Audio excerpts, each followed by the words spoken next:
السلام علیکم ورحمۃ اللہ وبرکاتہ۔ الحمد للہ علی ذات عظیم الصفات سمیع السمات کبیر الشان جلیل القدر رفیع الذکر مطاع الامر جلیل البرہان فخیم الاسم غزیر العلم وسیع الحلم کثیر الغفران جمیل الثناء جزیل العطاء مجیب الدعاء عمیم الاحسان واشهد ان لا اله الا الله وحده لا شريك له في الخلق والامر واشهد ان محمدا عبده ورسوله صلى الله عليه وعلى اله وعلى اتباعه الى يوم الدين وسلم۔ حضرات خواتین اور معزز سامعین، آج کا ہمارا موضوع درس ہے دینی علم کی فضیلت و اہمیت، یا سوف يكون موضوع حدیثنا اليوم التي نتطرق عليها فضل العلم الشرعی، یا اس کو یوں بھی کہہ سکتے ہیں the importance of the education۔ اور لفظ ایجوکیشن جو کثرت سے استعمال ہوتا ہے، اس کا اطلاق تعلیم اور تربیت دونوں پر ہوتا ہے، بلکہ پہلے تربیت پر پھر تعلیم پر، کیونکہ تعلیم کا مقصد اور چیف ایم ہی تربیت ہوتی ہے۔ کیونکہ بسا اوقات ایک آدمی پی ایچ ڈی کی ڈگری ہولڈر ہونے کے باوجود بھی جاہل ہوتا ہے، وہ لکھا پڑھا ضرور ہوتا ہے لیکن علم نہیں ہوتا، اور بسا اوقات آپ دیکھیں گے کہ پڑھنا لکھنا بعض لوگوں کو نہیں بھی آتا، اس کے باوجود ان کے پاس علم و فضل اور تعلیم و تربیت دونوں چیزیں ہوتی ہیں۔ کہنے کا مقصد یہ ہے کہ پڑھنا لکھنا ایجوکیشن یا تعلیم کے ذرائع میں سے ایک ذریعہ ہے، نہ کہ پورا علم۔ آج ہم دینی علم کے اوپر روشنی ڈالنے کی کوشش کریں گے کتاب اللہ اور سنت رسول صلی اللہ علیہ وسلم میں موجود نصوص، محکم آیات اور صحیح احادیث کی روشنی میں۔ اللہ تعالیٰ سے توفیق برکت کے ہم طالب ہیں، ساتھ ہی اللہ تعالیٰ کی استعانت سے ممکن ہے کہ ہم اس موضوع کو اختصار و جامعیت کے ساتھ تکمیل کی طرف لے کر جانے کی جسارت کر سکیں۔ واللہ ولی التوفیق، نعم المولا و نعم النصیر وبالاجابۃ جدیر وعلی کل شیء قدیر۔ حضرات خواتین، اللہ رب العالمین نے جن و انسان کو سب سے بڑا جو اعزاز عطا کیا ہے وہ ہے کیا کہ یہی دو اللہ کی مخلوق ہیں جنہیں مکلف کیا ہے۔ مکلف کا مطلب جن پر اللہ رب العالمین نے اپنے فرائض کو فرض کیا یا اپنی منہیات کو لازم قرار دیا۔ کہنے کا مطلب یہ کہ انہیں کرنے کا حکم دیا جسے چھوڑ نہیں سکتے، چھوڑیں گے تو اللہ کی حکم عدولی اور نافرمانی ہوتی ہے، جس کا نتیجہ جہنم، اور جن کاموں کے نہ کرنے کا حکم دیا ان کا چھوڑنا ضروری ہے۔ اگر نہیں چھوڑیں گے تو یہ اللہ رب العالمین کی نافرمانی، حکم عدولی ہوگی، جس کا نتیجہ جہنم ہے، فالعیاذ باللہ۔ اور اگر اللہ تعالیٰ کی نافرمانی سے بچیں اور محرمات سے بچیں، فرمانبرداری کریں، تو نتیجتاً جنت نعیم کا جو اللہ تعالیٰ کا وعدہ ہے وہ پورا ہو کر رہتا ہے، کیونکہ ومن اصدق من اللہ حدیثا، اللہ رب العالمین سب سے زیادہ بات کا تو پکا ہے، اور دوسری جگہ اللہ رب العالمین نے کہا جس کا مفہوم یہ ہے کہ اللہ سے زیادہ وعدہ پورا کرنے والا کوئی اور نہیں، یا اللہ سے زیادہ ایفائے عہد کرنے والا اور کون ہو سکتا ہے۔ تو میں عرض کر رہا تھا کہ اللہ سبحانہ و تعالیٰ نے جن و انسان کی تکریم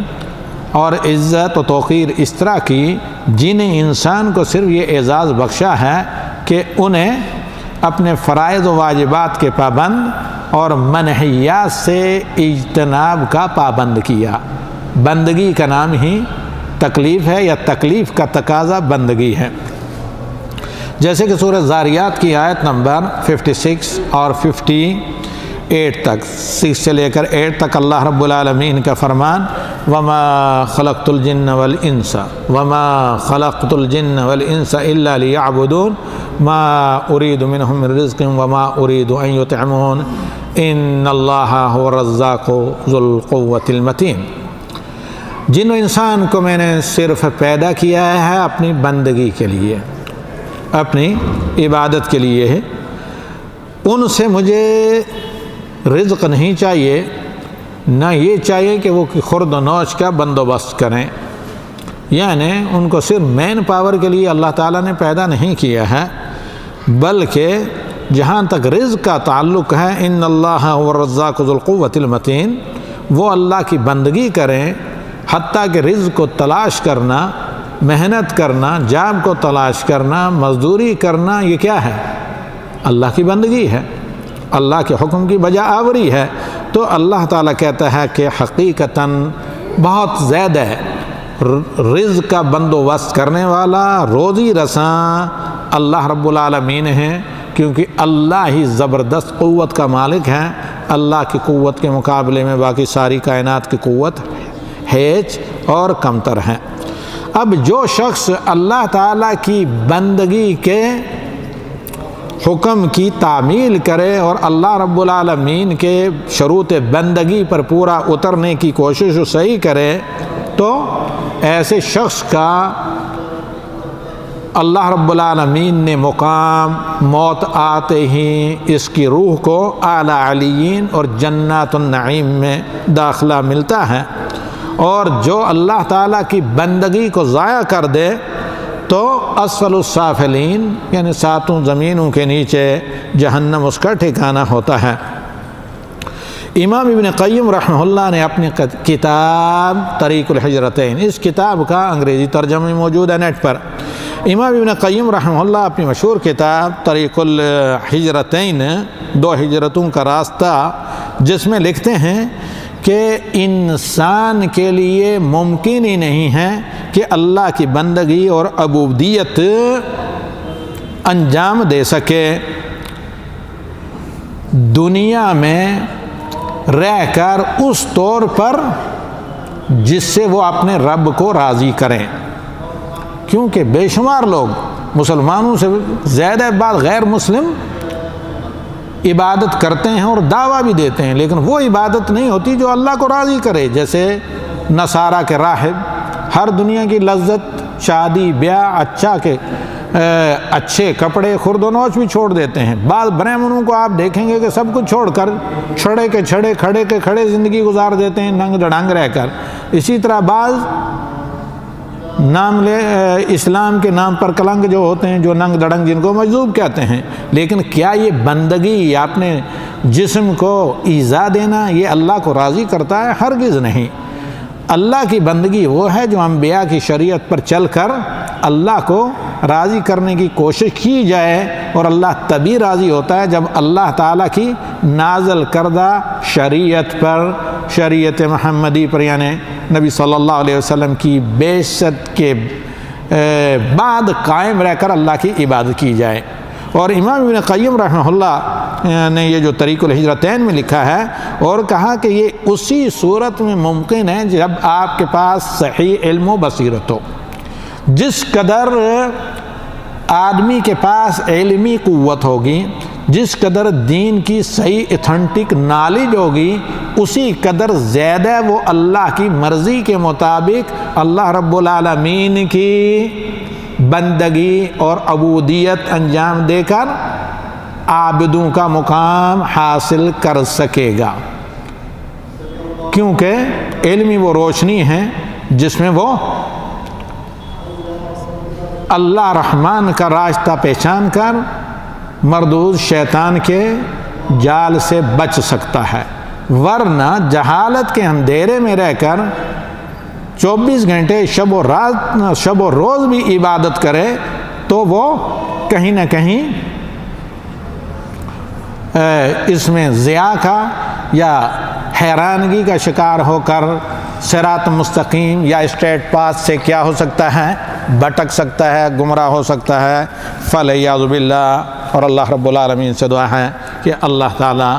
ہمیں صراط مستقیم پر ثابت قدم اور استقامت کے ساتھ تب تک جمائے رکھے جب تک کہ ہم اللہ سے ملاقات کریں، اللہ ہم سے راضی ہو اور ہمیں اپنی رحمت اور مغفرت فضل و کرم کے ذریعے راضی کر دے۔ تو میں عرض کر رہا تھا کہ امام ابن قیم رحمہ اللہ فرماتے ہیں کہ ان الانسان لا يمكن ان يحقق العبودیہ فی الدنیا على وجه الذی یرضیہ سبحانہ وتعالی، دنیا میں انسان اللہ تعالیٰ کی عبودیت کے اس مقام یا بندگی کے اس معراج پر نہیں پہنچ سکتا جسے اللہ سبحانہ وتعالیٰ کو راضی کر سکے سوائے علمی قوت کے۔ جس قدر آپ کا علم و نالج مضبوط ہے اللہ کے قرآن نبی صلی اللہ علیہ وسلم کی شریعت کے تعلق سے، اسی قدر آپ اللہ تعالیٰ کی عبودیت و بندگی کا زیادہ بلند مرتبہ حاصل کر سکتے ہیں۔ مثلا کوئی شخص اگر کسی شہر یا کسی ملک میں پہنچنا چاہتا ہے، اس کے لیے از حد ضروری ہے کہ اسے پتہ ہو کہ راستہ مشرق کو جاتا ہے یا مغرب کو جاتا ہے۔ یہاں سے آپ کو مکہ جانا ہے تو کہاں جانا پڑے گا؟ مغرب۔ مشرق کو گئے تو جتنے آگے جائیں گے اتنے دور ہوتے جائیں گے۔ تو اسی طرح دوسری چیز کہ انسان کے پاس فزیکل اسٹرانگنیس، جسمانی قوت اور مالی قوت اتنی ہو کہ اس شہر تک پہنچنے تک توانائی بھی رہے، ہمت بھی رہے، اس کے پاس نان نفقہ اور زادرہ بھی ہو، توشہ بھی ہو۔ اسی طرح اللہ تعالیٰ کی جنت ایک منزل ہے جس تک پہنچنے کے لیے جس راستے، جس کو صراط مستقیم کہا، اور ہر نماز کی ہر رکعت میں ہم اللہ سے دعا کرتے ہیں، تو اس پر استقامت کے ساتھ رواں دواں رہنے کے لیے جنت میں داخلے کی شروط کا علم ہونا ضروری ہے۔ پہلی شرط کیا ہے؟ اللہ رب العالمین کی توحید، یعنی اخلاص للہیت، اسلامک مونوتھیزم۔ اس کے بعد اتباع رسول صلی اللہ علیہ وسلم، اور تیسری چیز اللہ کا تقوی۔ یہ تقوی کیسے؟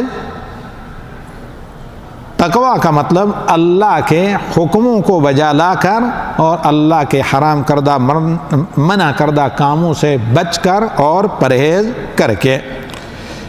یہی وہ زاد ہے جو مطلوب ہے جنت تک رسائی کے لیے، صراط مستقیم پر استقامت کے ساتھ رواں دواں رہنے کے لیے، اور یہ اللہ سبحانہ وتعالیٰ کے فضل اور رحمت سے کب ممکن ہے؟ جب اللہ کی توفیق سے بندہ صالح عمل کرے۔ صالح عمل کیا ہے؟ جس کو آدمی نہ صالح سمجھے، جس کو شریعت محمدی قرآن و سنت کی دلائل کی روشنی میں صالح اور نیک عمل قرار دے۔ اللہ رب العالمین کا فرمان ہے زخرف 72 آیت نمبر کہ وَتِلْكَ الْجَنَّةِ الَّتِي أُورِثْتُمُوهَا بِمَا كُنْتُمْ تَعْمَلُونَ، جنتیوں کا آخر میں کہا جائے گا یہ وہ جنت ہے جس کی اب تم مالک ہو، کہیں تمہیں خروج وغیرہ کا پروانہ نہیں ملے گا، نہ تم پر کسی قسم کی مشقت ہوگی، یہ اللہ کی رحمت کے بعد تمہارے صالح عملوں کے نتیجے میں۔ صالح عمل دو پروں سے پرواز کرتا ہے، اللہ کی توحید اور نبی صلی اللہ علیہ وسلم کی سنت کی پابندی۔ تو اس کلام سے جو امام ابن قیم لکھتے ہیں، اس سے واضح ہوتا ہے کہ شرعی علم کی بہت زیادہ فضیلت ہے، بہت زیادہ امپورٹنس، بہت زیادہ اہمیت، عظیم مقام و مرتبہ، بلکہ بہت اعلیٰ اور مکرم اور مؤکر مقام ہے شرعی علم کا اللہ علیم اور رحیم کی نگاہوں میں، کیونکہ انسان کی تخلیق کا جو مقصد ہے، یعنی اللہ جو کریٹر ہے، اللہ تعالیٰ نے اپنی مخلوقات کو کیا تو کریشن کی جو تخلیق ہے اس کا چیف ایم جو ہے وہ ممکن ہی نہیں کہ حاصل ہو الا جب کہ اللہ کی مرضی کے مطابق اللہ کی بندگی کی جائے، اور یہ تبھی جا کر ممکن ہے جب آپ نبی صلی اللہ علیہ وسلم کے طریقے، سنت کا معنی طریقہ ہوتا ہے، طریقوں کو پہچانیں، پھر اس پر چل کر اللہ تعالیٰ کی عبودیت اور بندگی کو انجام دیں۔ امام احمد رحمہ اللہ فرماتے ہیں العلم لا يعدله شيء لمن صحت نیتہ، کا علم کے مقابلے میں کوئی بھی نفلی عمل اگر صرف علم نفلی علم بھی ہو، بعض علم تو فرض ہوتا ہے، فرض عین جو نماز سے بھی پہلے فرض ہے، کیونکہ جب تک نماز کا آپ کو علم نہ ہوگا تو نماز صحیح نہیں ہوگی۔ لیکن عام طور پر جو نفلی علم بھی ہے اس کے مقابلے میں کوئی دوسری عبادت اللہ تعالیٰ کے ہاں محبوب نہیں، بلکہ امام شافعی رحمہ اللہ کی طرف منسوب کیا جاتا ہے کہ وہ کہتے ہیں کہ فرض نمازوں کے بعد نفلی عبادات میں علم سب سے اللہ تعالیٰ کی پسندیدہ عبادت ہے۔ حصول علم، مجالس علم میں علم سیکھنا اور علم حاصل کرنا، پڑھ کر یا شرعی تعلیمات یعنی ایجوکیشن وغیرہ جس میں تعلیم بھی ہو، تربیت بھی ہو، دینی علم ہو، حتیٰ کہ تہجد کی نماز سے بھی یہ زیادہ افضل ہے۔ اس پر بارہا میں نبی صلی اللہ علیہ وسلم کی وصیت کا ذکر کر چکا ہوں کہ ابو ذر کو کہا کہ اگر ایک اللہ کی کتاب کی آیت کا علم حاصل کرو ابو ذر، یا ابا ذر لن تغدو تعلم آیت من کتاب اللہ خیر لک من ان تصلی 100 رکعہ، یہ 100 رکعت نفل یا تہجد پڑھنے سے تمہارے لیے بہتر ہے ایک آیت کا بیٹھ کر اگر آپ علم حاصل کریں کسی مکتب میں، کسی مسجد میں۔ تو خیر آگے چلتے ہیں، یہ موضوع ذرا تھوڑا سا طویل ہے، میں کوشش کروں گا کہ اس نشست میں اسے مستعین باللہ و بتوفیقہ ہی مکمل کیا جائے۔ قرآن و سنت میں علم کی فضیلت پر بہت سی قرآنی آیات اور احادیث ہمارے سامنے ہیں، اگر ہم غور سے قرآن و سنت کو پڑھیں، اور علم شرعی کا اللہ تعالیٰ کے کیا عظیم مقامات ہیں، علم شرعی کو اللہ تعالیٰ نے شرعی علم والوں کو کیا عزت دی ہے، کیا تکریم کی ہے۔ آدمی اگر ان قرآنی آیات کو پڑھے تدبر سے، ان صحیح اور صریح احادیث رسول کو پڑھے تو اس سے کیا ہوتی ہے؟ انکریجمنٹ، حوصلہ افزائی اور بلند حوصلگی، اور انسان کو ایک قسم کی انرجی فزیکلی بھی اور نفسیاتی طور پر مورالی بھی انسان کے اندر ایک قسم کا کیا ہوتا ہے، ایک ایٹومیٹکلی ان قرآنی آیات کے ذریعے انسان موٹیویٹ ہوتا ہے۔ بہت سے موٹیویٹر جن کو طہارت کا پتہ بھی نہیں ہوتا، لیکن حقیقتاً اگر آپ چاہتے ہیں کہ کوئی ایسی چیز ہو جو مشکل حالات میں بھی میرے لیے موٹیویٹر ہو یا میرے لیے حوصلہ افزا ہو، مجھے کیا ہو انکریجمنٹ جس سے ملے، تو وہ اللہ تعالیٰ کا کلام ہے اگر آپ تدبر سے پڑھیں۔ آئیے ہم تقریباً 26 پوائنٹ میں جائزہ لیتے ہیں قرآنی آیات احادیث کی روشنی میں علم کی اہمیت، بالخصوص دینی علم، شرعی علم جسے کہا جاتا ہے، اس کی اہمیت اور اس کی فضیلت کا۔ نمبر 1، سب سے پہلے یہ کم اللہ سبحانہ و تعالیٰ نے علماء کو جن کے پاس شریعت محمدی کا صحیح علم ہو، جس کی بنیاد یا جس کا بیس قرآن اور سنت پر ہو، تو اللہ رب العالمین نے ان علماء کو جو مقام دیا ہے وہ کسی کو نہیں، کیونکہ اللہ تعالیٰ نے ان علماء کی گواہی اور شہادت کو اپنی شہادت کے ساتھ ملا کر ذکر کیا ہے، اور ملائکہ کی گواہی اور شہادت کے ساتھ۔ دیکھیے آل عمران کی آیت نمبر 18، جس میں اللہ رب العالمین کا فرمان ہے، شاہد اللہ انہ لا الہ الا هو والملائکۃ واولو العلم قائما بالقسط۔ اللہ نے شہادت دی، یعنی گواہی دی کہ اللہ کے سوا کوئی معبود نہیں ہے، اور اللہ کے ملائکہ نے بھی اللہ کی الوہیت کی شہادت دی، اور سب سے پہلے بنی نوع انسان جن میں سے کس نے شہادت دی اللہ کی الوہیت کی؟ وَأُولُو الْعِلْمِ قَائِمًا بِالْقِسْطِ۔ یہ علم والے لوگ ہی منصف ہوتے ہیں جو عدل و انصاف اور جسٹس کے ساتھ کام کرتے ہیں، اور منصفانہ طور پر صحیح انصاف کے ساتھ عدل کے مقام کے اوپر یہ کھڑے ہوتے ہیں۔ لا الہ الا ہوا، یہ گواہی کیا ہے کہ اللہ کے سوا کوئی مستحق عبادت نہیں، وہو العزیز الحکیم، وہ زبردست ہے اور حکمت والا ہے۔ سورہ آل عمران کی آیت نمبر 18۔ نمبر 2، اللہ رب العالمین نے قرآن کریم میں یہ بتایا ہے کہ اللہ تعالیٰ شریعت کا علم رکھنے والے ایسے لوگوں کا مقام و مرتبہ بہت اونچا کرتا ہے، سب پر، دنیا میں بھی آخرت میں بھی، جو اس علم کے مطابق شریعت کے حدود کے اندر رہ کر عمل کرتے ہیں۔ تو فرمایا سورہ المجادلہ کی آیت نمبر 11 میں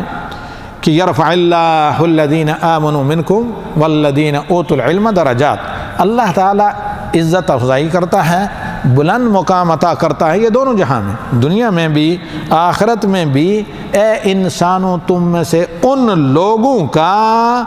نمبر 1 جو ایمان لائے، یعنی اس کا مطلب کہ بلا ایمان کے علم کسی کے بہت سے سوشلسٹ ہیں جن کے پاس ہو سکتا ہے، بلا ایمان کے اگر علم ہے تو دنیا میں تو مرتبہ اس سے مل سکتا ہے لیکن اللہ تعالیٰ کے ہاں بلند مقام و مرتبہ نہیں ملے گا۔ تو اللہ رب العالمین کہتا ہے یرفع اللہ الذین آمنوا منکم، ان لوگوں کا اللہ نے مقام بہت اونچا کیا ہے اور اونچا کرتا ہے اور کرے گا بھی آخرت میں، جن کو تم میں سے ایمان کے بعد اللہ رب العالمین کی طرف سے علم عطا ہوا، اور یہ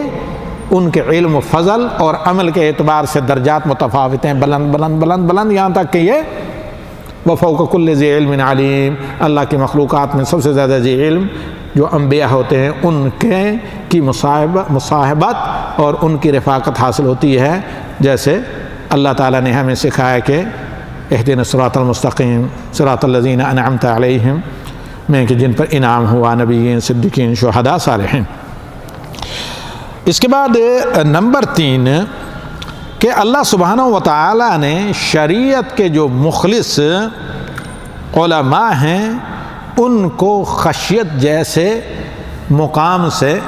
متصف کیا ہے۔ جو اللہ کے خاشعین بندے ہیں یہ اللہ کے بہت مقرب ہوتے ہیں، کیونکہ ان کی نماز کا مقام سب سے اونچا ہوتا ہے۔ جن کے دل میں اللہ تعالیٰ کی خشیت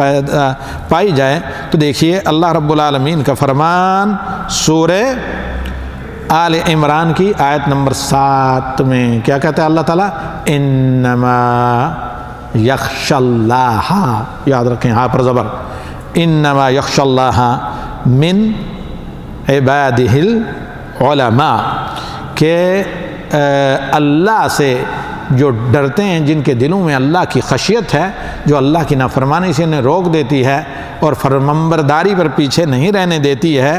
وہ کیا چیز ہے؟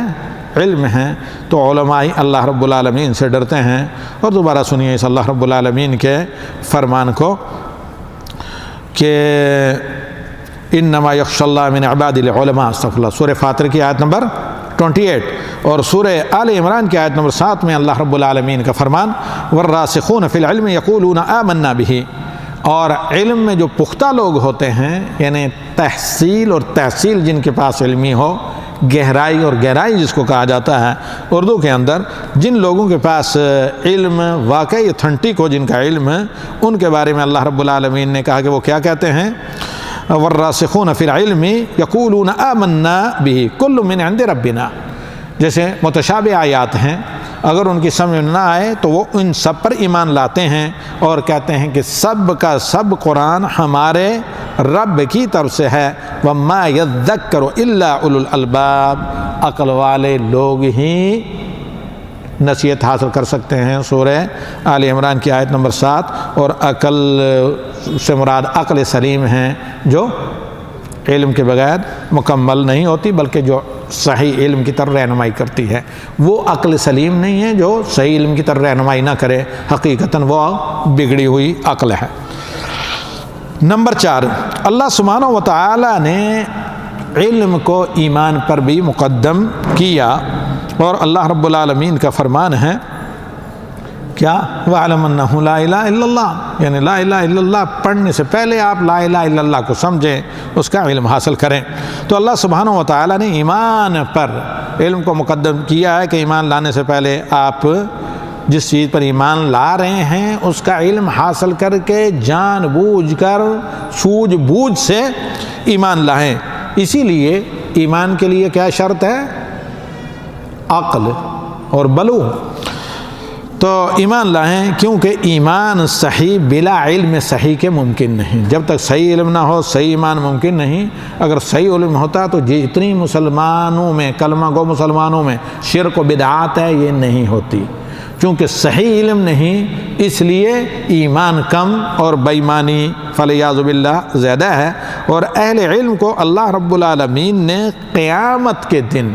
ثابت قدم رہنے والے، بلا خوف و خطر کے پل صراط کو پار کرنے والے لوگ ہونے کی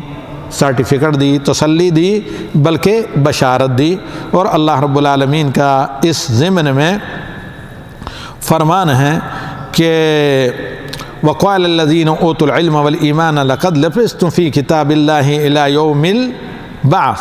اور کہا ان لوگوں نے، اللہ رب العالمین کہتا ہے، اور کہا ان لوگوں نے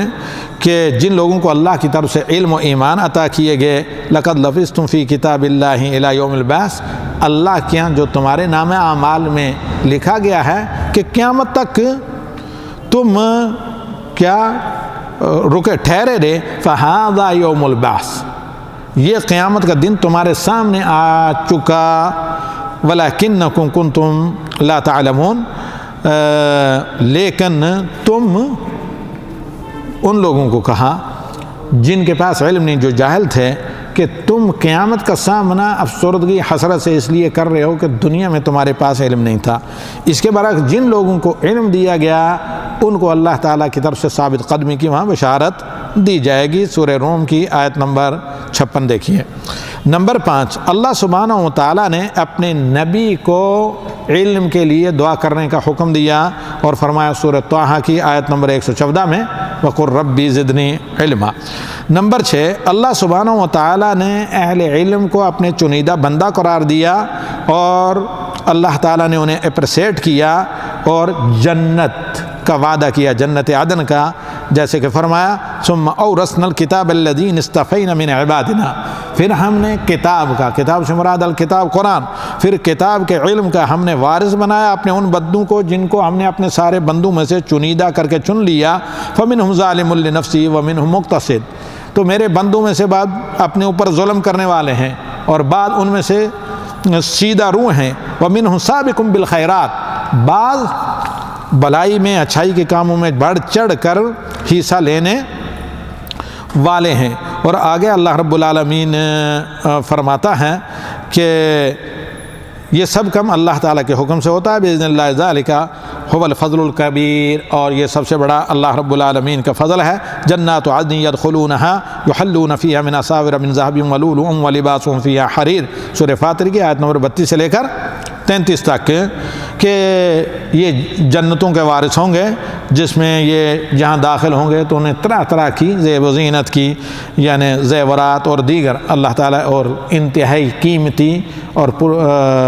حسین و جمیل لباس وغیرہ عطا کیا جائے گا۔ دنیا میں جو چیزیں منع ہیں، ریشم وغیرہ، یہ بھی انہیں جنت میں جنت کی نعمتوں کے طور پر لباس عطا ہوگا۔ نمبر 7، اللہ رب العالمین نے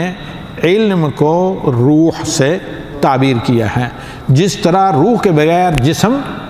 بے جان ہوتا ہے، اسی طرح علم کے بغیر ایمان بالکل بے جان ہے۔ ایمان کے لیے روح کیا ہے؟ شرعی علم ہے۔ تو اللہ رب العالمین فرماتا ہے وَكَذَلِكَ أَوْحَيْنَا إِلَيْكَ رُوحًا مِّنْ أَمْرِنَا مَا كُنْتَ تَدْرِي مَا الْكِتَابُ، اور ایسے ہی محمد صلی اللہ علیہ وسلم ہم نے اپنی شریعت کا علم وحی کیا تمہاری طرف، حالانکہ آپ کو پتہ بھی نہیں تھا کہ کتاب کیا ہے، یعنی قرآن کیا، وَلَا الْإِيمَانُ، اور ایمان کسے کہتے ہیں، وَلَكِنْ جَعَلْنَا نُورًا نَهْدِي بِهِ مَن نَّشَاءُ مِنْ عِبَادِنَا، لیکن اس علم کو ہم نے روشنی بنایا، نور بنایا، جس کے ذریعے اپنے بندوں میں سے جسے چاہتے ہیں اسے راہ حق کی توفیق یا راہ حق کی ہدایت دیتے ہیں۔ تفسیر کے لیے دیکھیے سورہ الشورى کی آیت نمبر 52۔ نمبر 8، اللہ سبحانہ و تعالیٰ نے عالم کو جہل کے اوپر بہت اونچا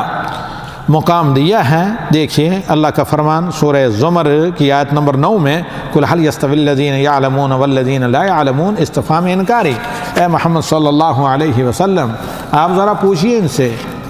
کہ کیا تمہیں سمجھ بوجھ نہیں ہے؟ کیا عالم اور جاہل برابر ہو سکتے ہیں؟ استفہام انکاری کا مطلب یہ کہ کبھی بھی نہیں، دونوں کے درمیان میں سرا اور سریہ، زمین و آسمان کا فرق ہے۔ اسی طرح بعض علماء نے ایک حدیث سے یہ استنباط کیا ہے کہ کتا ایک حقیر جانور ہے، اس میں سے بھی جو سیکھا ہوا کتا ہو، یعنی جو کل معلم ہو، جس کو سکھایا گیا ہو، تعلیم یافتہ جو کتا ہو، وہ جاہل کتے کے اوپر افضل ہے۔ آپ کے لیے جائز نہیں کہ عام طور پر شوقیہ کتے رکھیں یا خرید و فروخت کریں یا اس کی قیمت کھائیں یا اسے پالیں وغیرہ، لیکن اس کے برعکس اللہ نے مباح قرار دیا ہے شریعت محمدی میں ایسا کتا جو تربیت یافتہ ہو، جو آپ کے لیے شکار کر کے لائے یا شکار کو پکڑے کہ آپ اسے پالیں، اس کو خرید و فروخت کریں یا اس کی پرورش کریں۔ اللہ رب العالمین کا فرمان ہے سورہ المائدہ کی آیت نمبر 4 میں، یسألونک ماذا احل لہم، آپ سے فتویٰ پوچھتے ہیں لوگ کہ ان لوگوں کے لیے اللہ کی طرف سے کیا کیا حلال کیا گیا ہے۔ قل احل لکم الطیبات، اے نبی آپ انہیں بتا دیں کہ تمہارے لیے پاک اور حلال پاکیزہ چیزیں حلال کی گئی ہیں۔ وما علمتم من الجوارح مقلبین تعلمونہن، اور جوارے یہ باز وغیرہ جو شکار کے لیے ہوتے ہیں ان کو کہا گیا ہے، اور ان پرندوں کو جو تم تعلیم دیتے ہو شکار کی، اور اسی طریقے سے جن کتوں کو تعلیم وغیرہ دی جاتی ہے تعلمونہن،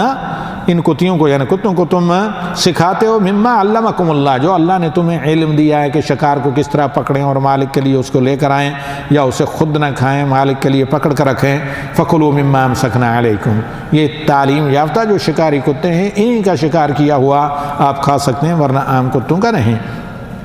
نبی صلی اللہ علیہ وسلم فرماتے ہیں من اقتنى کلبا لیس کلب صید ولا رعی ولا حراسہ نقص من اجرہ فی کل یوم قیراطا، جو کتا پالے، پیٹ کے طور پر کتا پالے، اور وہ کتا نہ تو شکار کا کتا ہے، نہ مویشیوں کی رکھوالی والا کتا ہے، اور نہ گھر کی پاسبانی کے لیے کتا ہے، تو اس کے اجر سے ہر دن 1 قیراط کمی ہوگی ثواب کی، قیراط احد پہاڑ کے برابر ہے، واللہ المستعان۔ نمبر 9 آپ صلی اللہ علیہ وسلم فرماتے ہیں مجتمع قوم فی بیت من بیوت اللہ یتلون کتاب اللہ ویتدارسون فیما بینہم الا حفتهم الملائکہ وغشیتهم الرحمن ونزلت علیہم السکینہ وذکرہم اللہ فی من عندہ، اس حدیث کے بارے میں تشریح کر چکا ہوں۔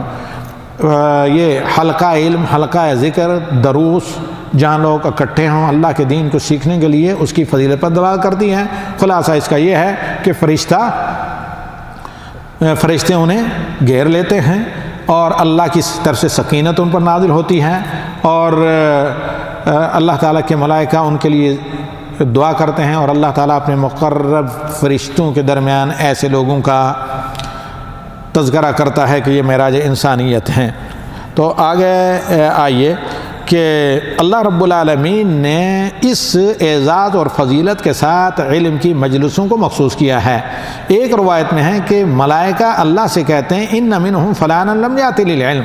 کہ اس مجلس علم اور درس میں ایک بندہ ایسا بیٹھا تھا جو در حقیقت حصول علم کے لیے نہیں آیا، ایسے راستہ چلتے ہوئے بیٹھ گیا تھا۔ تو اللہ تعالیٰ جواب دیتا ہے ہم جلساء لا یشقی بہم جلیسہم، یا لا یشقی بہم جلیسہم، کہ یہ ایسی مجلس ہے جس میں بیٹھنے والا محروم نہیں رہ سکتا، یعنی وہ بھی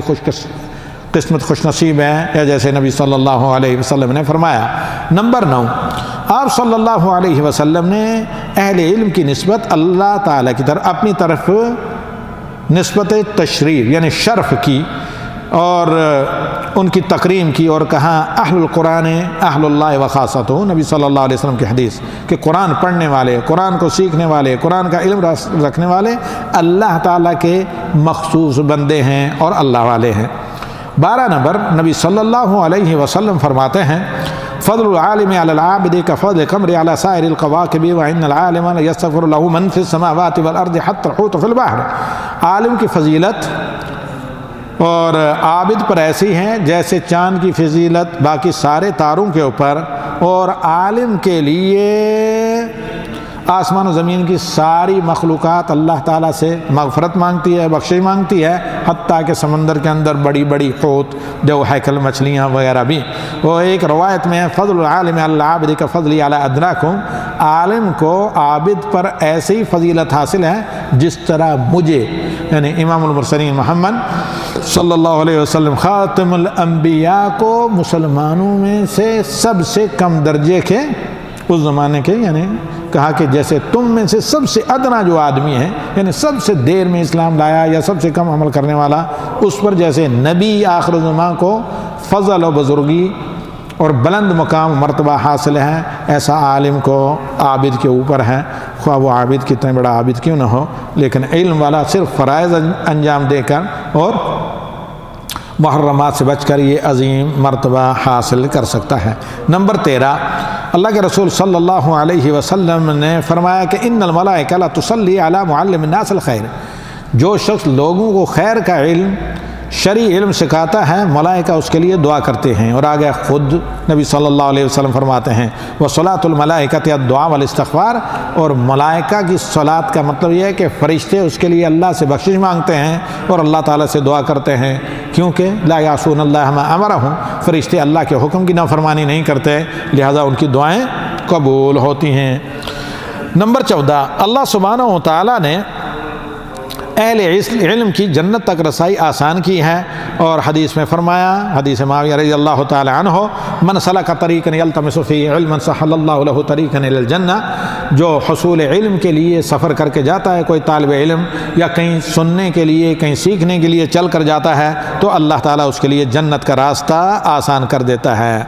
اور اس سلسلے میں ہر وسیلہ داخل ہے جس کے ذریعے آپ علم حاصل کر سکتے ہیں، جیسے مثال کے طور پر لائبریری اور مکتبہ، کسی مجلس سے علم میں جا کر بیٹھیں، یا کسی بھی ذریعے سے موجودہ دور میں سوشل میڈیا کے ذریعے سے آپ لوگوں تک صحیح ایتھنٹک علم پہنچائیں، یا دروس سنیں یا دروس ریکارڈ کریں وغیرہ، یا یہ کہ شرعی مقالات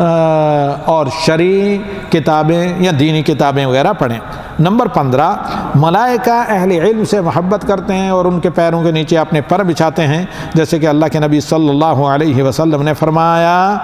کہ وَإِنَّ الْمَلَائِكَةَ لَتَضَعُ أَجْنِحَتَهَا لِطَالِبِ الْعِلْمِ، اللہ کے ملائکہ فرشتے طالب علم کے لیے اپنے پر بچھاتے ہیں۔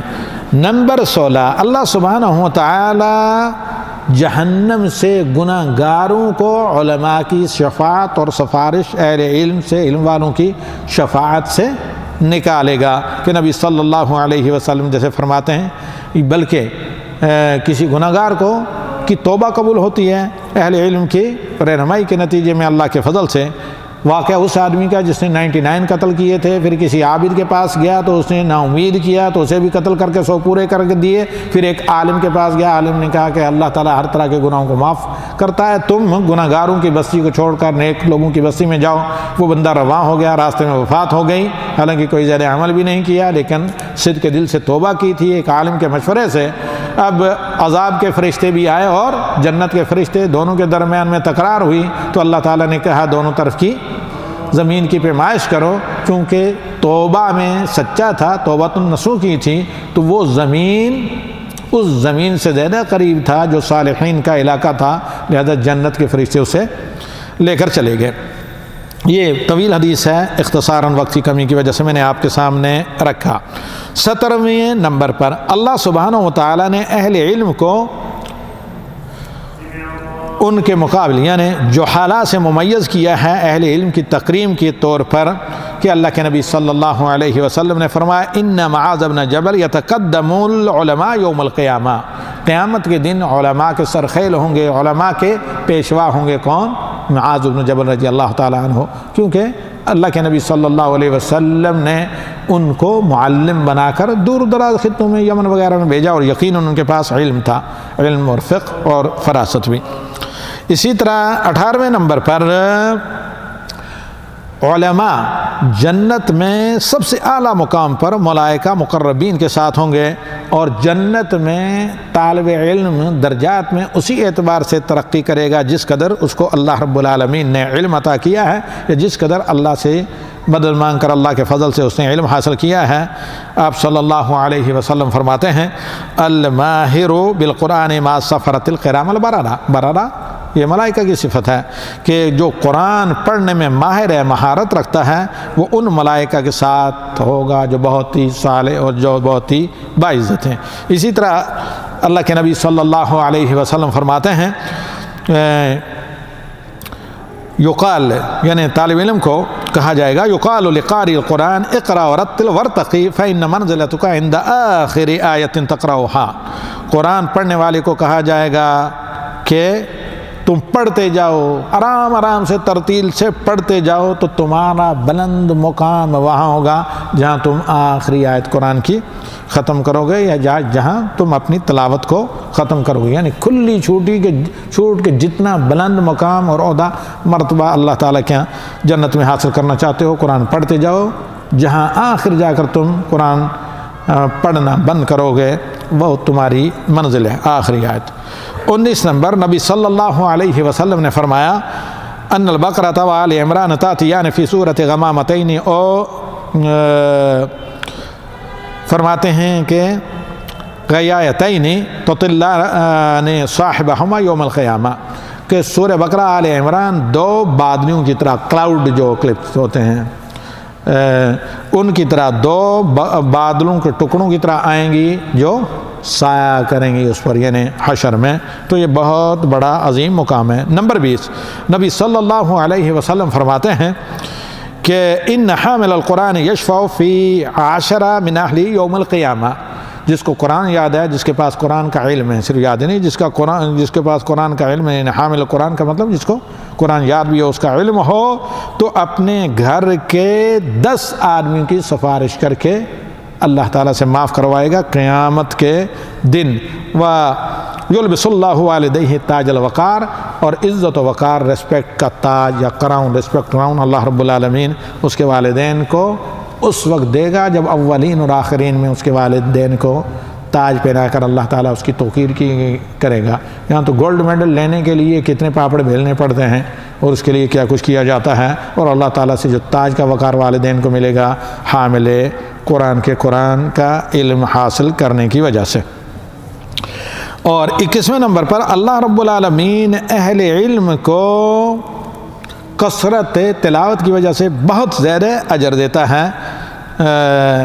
خواہ وہ تلاوت کریں یا قرآن کو پڑھ کر اس سے مسائل مستنبط کریں یا قرآن کا مطالعہ کریں یا کثرت سے نبی صلی اللہ علیہ وسلم پر صلاۃ و سلام بھیجیں صلی اللہ علیہ وسلم کہہ کر احادیث پڑھ کر جب احادیث کا ذکر کریں یا کثرت سے صحابہ کو رضی اللہ عنہم کہیں، یا یہ ہے کہ سلف صالحین پر یا علماء پر اللہ تعالیٰ کی رحمت بھیجیں رحمہ اللہ کہہ کر نبی صلی اللہ علیہ وسلم فرماتے ہیں اقرؤوا کتاب اللہ، اے مسلمانوں اللہ کی کتاب کو تم پڑھو. فإن كل حرف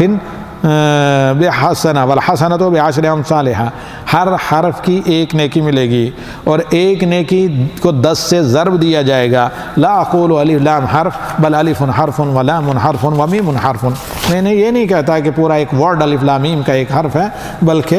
الف ایک حرف ہے، لام ایک حرف ہے، میم ایک حرف ہے، بلکہ ڈبل میم ملا دی جائیں تو دوسرا والا میم دوہرا حرف ہے. اس کے بعد 22 نمبر پر اللہ رب العالمین نے لوگوں پر حصول علم حاصل کرنا یا ایجوکیشن شرعی یا دینی تعلیم کو فرض کر دیا ہے. جو اس پر عمل کرتا ہے اس کو ثواب ہوتا ہے اور جو چھوڑ دیتا ہے وہ گنہگار ہوتا ہے. تو اب علم کئی طرح کا ہے، اس میں سے وہ ہے جو فرض کفایہ ہے. اگر کچھ لوگ حاصل کر لیں تو امت کے ذمے سے فریضہ ادا ہو جائے گا، کوئی بھی نہ پڑھے پوری سوسائٹی کے سب لوگ جاہل رہیں تو سب گناہ گار ہوں گے. اور باقی امت کے لیے بھی مستحب ہے، یہ نہیں کہ اب چند لوگوں نے سیکھ لیا تو دوسروں کو نہیں سیکھنا چاہیے. ایک طبقے کے لیے فرض، باقی لوگوں کے لیے مستحب. جیسے کہ علم تفسیر میں تخصص یا علوم حدیث یا عربی زبان وغیرہ میں جو شریعت کو سیکھنے کے لیے ضروری ہیں. اور علم کی ایک دوسری قسم وہ ہے جو فرض عین ہے، وجوب عین ہے، جو ہر مسلمان عاقل بالغ پر فرض ہے ورنہ گناہ گار ہوگا. جیسے مثال کے طور پر سورہ فاتحہ کا صحیح طریقے سے پڑھنا سیکھنا، اور نبی صلی اللہ علیہ وسلم کے وضو اور صفات کے وضو کے صفات اور نماز کی صفت وغیرہ، عقیدے کے اصول، مختصراً یہ کہ ارکان ایمان اور ارکان اسلام وغیرہ وغیرہ ذالک، کہ اللہ کے نبی صلی اللہ علیہ وسلم نے فرمایا طلب العلم فریضۃ علی کل مسلم. یہی بنیادی بدیہی علم جس کے بغیر آپ دین کے فرائض نہیں انجام دے سکتے اور محرمات سے نہیں بچ سکتے، ہر مسلمان پر، مسلم میں دونوں شامل ہیں، مرد و زن، فرض ہے. 23ویں نمبر پر نبی صلی اللہ علیہ وسلم اپنے رب سے علم کی دعا کیا کرتے تھے فجر کی نماز کے بعد، بلکہ ہر فجر کی نماز کے بعد، جیسے احادیث میں نفع بخش علم وہ ہے جو دینی علم ہو، کہ کہتے ہیں اللہم انی اسألک علما نافعا ورزقا طیبا وعملا متقبلا، اور رزق سے پہلے علم کے لیے دعا کرتے اور عمل کی قبولیت سے پہلے علم کے لیے دعا کرتے، جیسے ابھی میں یہ آپ کے سامنے پڑھ چکا ہوں۔ اور اسی طرح زمزم پیتے ہوئے دعا کے بارے میں جہاں تک میں جانتا ہوں، اگرچہ یہ حدیث یعنی متکلم فی ہے اس کی اتھینٹسٹی، لیکن استناس کے لیے ذکر یہاں پر کر رہے ہیں۔ زمزم کا پانی پیتے ہوئے نبی صلی اللہ علیہ وسلم کی طرف یہ منسوب کیا جاتا ہے کہ اللہم، آپ نے دعا پڑھی اللہم انی اسألک علما نافعا ورزقا واسعا وشفاء من کل داء، اے اللہ میں تجھ سے مانگتا ہوں نفع بخش علم اور کشادہ رزق، ہر بیماری سے شفا۔ دعا بہت عظیم ہے اور پہلی والی دعا سے کسی حد تک اس کی تائید ہوتی ہے۔ 24ویں نمبر پر آج کے اس ہمارے درس میں اللہ تعالیٰ کی تعظیم اور اللہ تعالیٰ کی عظمت اور کا یہ تقاضا ہے کہ آپ اہل علم کی تکریم کریں، اہل علم کے ساتھ احسان کریں، ان کو قدر کی نگاہ سے دیکھیں، ان کا احترام کریں، کہ نبی صلی اللہ علیہ وسلم فرماتے ہیں ان من اجلال اللہ تعالی اکرام حامل القرآن، اللہ کا کی تعظیم میں سے یہ ہے کہ قرآن کے جو حاملین ہیں، حفاظ قرآن، جن کو قرآن کا علم ہے، ان کی کیا آپ تکریم کریں اور ان کو عزت دیں۔ وصی شیبہ المسلم، اور اسی طرح سفید ریش جو مسلمان ہوں ان کی تکریم کریں، یہ اللہ تعالیٰ کے اجلال کا تقاضا، یعنی یہ اللہ تعالیٰ کا آپ کے اوپر حق ہے۔ نمبر 25، اہل علم حقیقتاً انبیاء کے متبعین اور انبیاء کے وارثین اور انبیاء کے خلفاء ہیں، کہ اللہ کے نبی صلی اللہ علیہ وسلم نے فرمایا نحن معشر الانبیاء، ہم انبیاء کی جماعت لا نورث درہما ولا دینارا، نہ تو ہم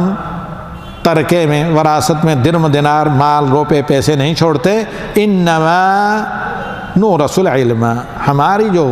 وراثت ہے، ترکہ ہے، ورثہ ہے، وہ علم ہے، فمن اخذہ فقد فاز بحظ وافر، تو اسے بہت زیادہ علم اللہ تعالیٰ کی طرف سے بہت زیادہ ہماری وراثت اسے مل گئی۔